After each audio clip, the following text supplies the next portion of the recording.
Hello everyone, my name is Kaushik Shah. I'm an international sophomore and I'm majoring in accounting and finance.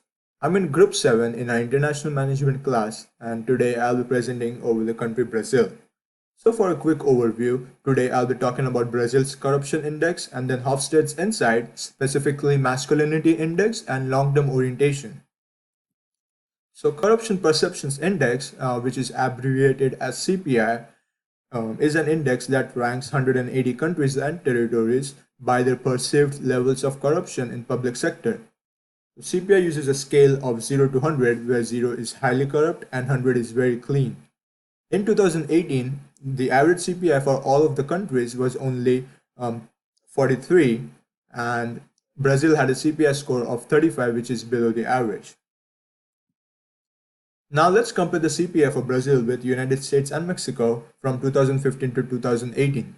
As you can see, Brazil is far more corrupt than United States because Brazil has a very low CPI compared to US, but Brazil is less corrupt than Mexico.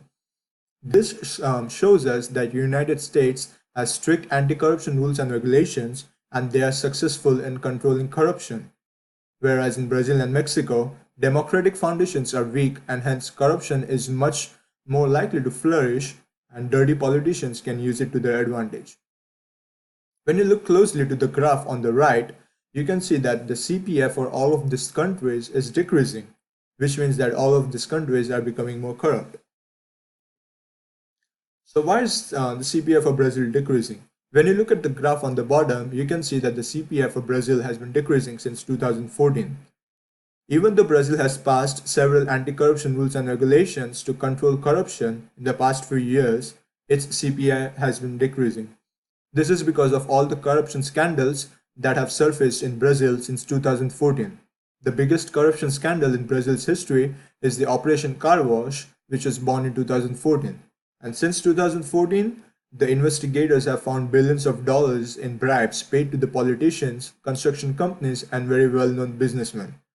Due to this investigation, one president has been convicted and another has been charged with corruption. So, revelation of massive corruption schemes and scandals since 2014 has led to the decreasing CPI of Brazil. Now, let's talk about the Hofstede insights. I'll start by describing masculinity index. So, masculinity versus femininity does not imply the gender makeup of a society. Masculinity versus femininity indicates what society will be driven by. And masculine cultures will be driven by competition, achievement, success, and power. And success in a masculine culture will be driven by winner or being the best in the field of work. Whereas a feminine culture will place more value on relationships and quality of life, which are the qualities generally associated with the women. A high score on this index um, will indicate that the culture is masculine, whereas a low score indicates that the society is feminine. Brazil has a very intermediate score of 49 on this dimension. So the Brazilian society is a perfect balance between the two ratios, and Brazilian culture would value assertiveness, competition, power at the same level as they will value cooperation, harmonious relationships, and quality of life.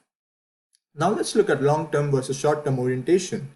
So long-term versus short-term orientation describes a society's time horizon. Long-term societies attach much more importance to the future than short-term, whereas short-term value and focus more on the present. Countries with a low long-term orientation score are said to be normative societies, and the countries with high scores are said to be pragmatic cultures. Normative societies will focus on short-term results in business, whereas pragmatic societies value customer service and they believe in building relations and market positions. Brazil in this dimension also has an intermediate score of 44, hence Brazil will be considered as a normative society with a pragmatic approach. They will view all the societal changes with suspicions, but will accept the changes if they are beneficial to the society. Hence, a manager will have to keep a perfect balance between the expectations of the older generations and the younger generations because focusing only on short term goals will upset the older generation and focusing just on the future oriented goals will upset the younger generation. Now let's compare masculinity index and long term orientation of Brazil to that of the United States and Mexico. So as I mentioned in the last slide, Brazil has a very intermediate score on the masculinity index, which makes it a perfect balance between the two ratios. But Mexico and United States have very high scores in this index, hence they are very masculine cultures. Therefore, American and Mexican societies are driven by competition, achievement, success, and power. Now let's look at the long-term orientation index. Brazil is a normative society with a pragmatic approach because of its intermediate score even on this dimension.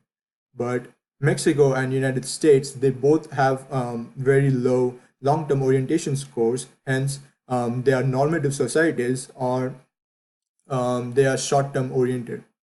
Hence, businesses in these countries will focus on short-term results and people will focus more on the present than the future.